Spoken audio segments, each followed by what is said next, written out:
안녕하세요. 부자오빠입니다. 요즘에는 정말 개나 소나 다 주가를 예측하는 것 같은데, 결론부터 말씀드리면은 예측은 불가능합니다.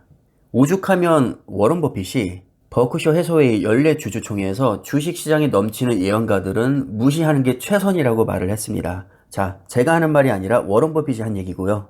워런 버핏은 세계에서 주식으로 가장 크게 성공했다고 인정받는 사람이죠. 아니, 상식적으로 전문가라고 하면 그 분야에서 통달한 사람인데 왜 전문가의 말을 무시하는 게 최선이라고 했을까요? 자, 여기에는 그럴 만한 이유가 있습니다. 먼저 랜덤워크 가설이라는 것이 있는데 다른 말로는 취보 이론이라고도 합니다. 랜덤워크 가설이 뭐냐면 말 그대로 랜덤으로 그냥 걷는다는 뜻입니다.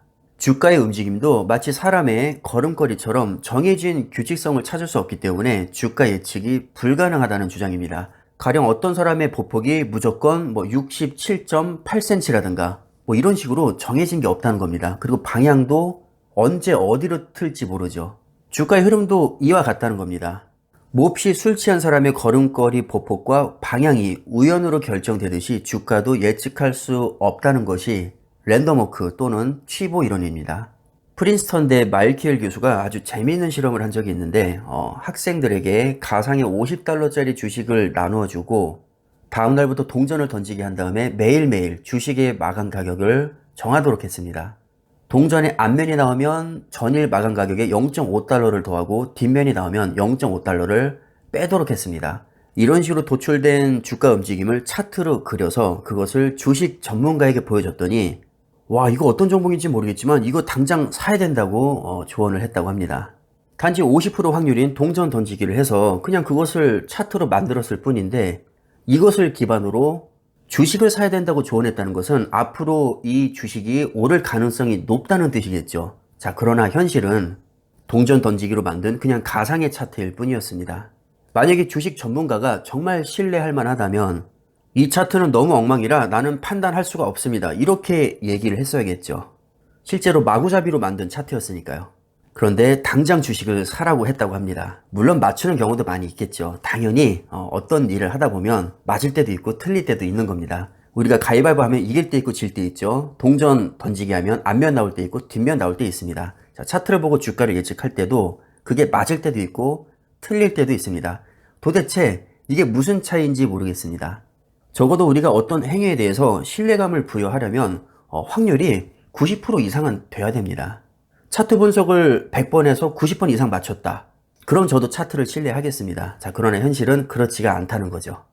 여러분들이 좋아하시는 전문가들, 맨날 나스닥 7천 간다, 8천 간다, S&P 500이 얼마까지 갔다가 언제부터 반등한다. 이렇게 떠들고 다니는 전문가들, 그 전문가들이 운영하는 액티브 펀드의 85%는 S&P 500 지수 상승률을 못 이깁니다. S&P 500 지수가 수익률이 그렇게 좋은 종목이 아니거든요, 솔직히.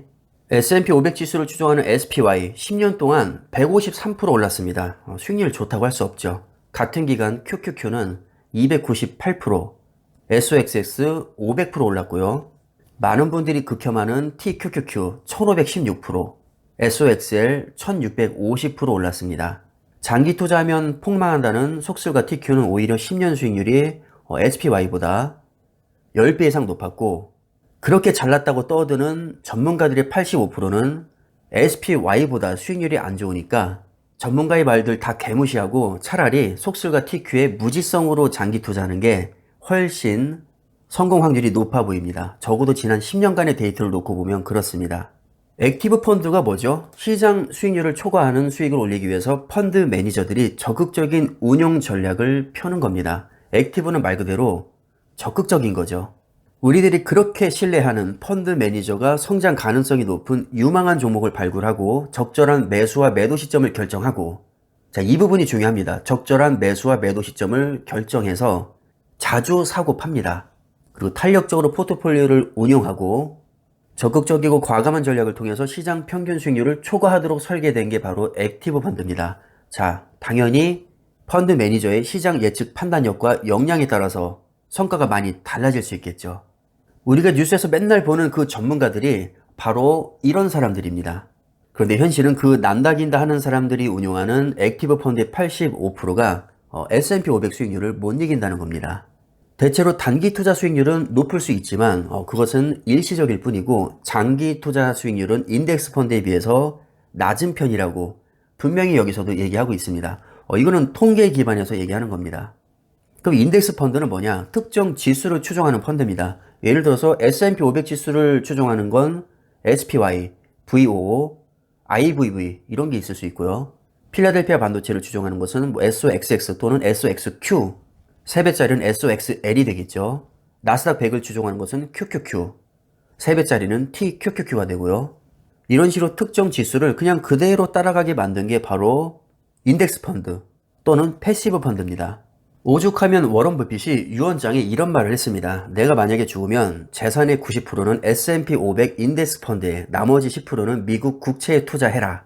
역시 세계 최고의 주식 전문가답게 S&P 500 인덱스 펀드가 가장 안전하다는 것을 너무나도 잘 알고 있는 겁니다. 굳이 무언 걸 필요 없이 어차피 확률적으로 85%가 S&P 500을 못 이기는데 굳이 확률 낮은 곳에 무언 걸 필요가 있을까요? 그럴 필요가 없다는 겁니다. 그냥 속 편하게 S&P 500에 90% 다 투자하라는 겁니다. 굉장히 합리적인 선택이죠. 이렇게 인터넷 검색 조금만 해봐도 왜 워런 버핏이 주식시장에 넘치는 예언가들을 무시하라고 하는지 금방 알 수 있습니다. 통계로 이게 다 증명이 된 얘기입니다. 수익률이 그다지 좋지도 않은 S&P 500조차도 못 이기는 그런 전문가의 말을 우리가 믿어야 될까요? S&P 500 수익률도 못 이기는 애들이 무슨 내년 주가를 맞추고 주가 예측을 합니까? 지 앞가림도 못하는 애들이. 그러니까 전문가들의 말은 가볍게 참고 정도만 하시고 좋은 기업에 오래 투자하시면 됩니다. 그럼 참고하시기를 바라겠고요. 영상은 마무리하겠습니다. 감사합니다.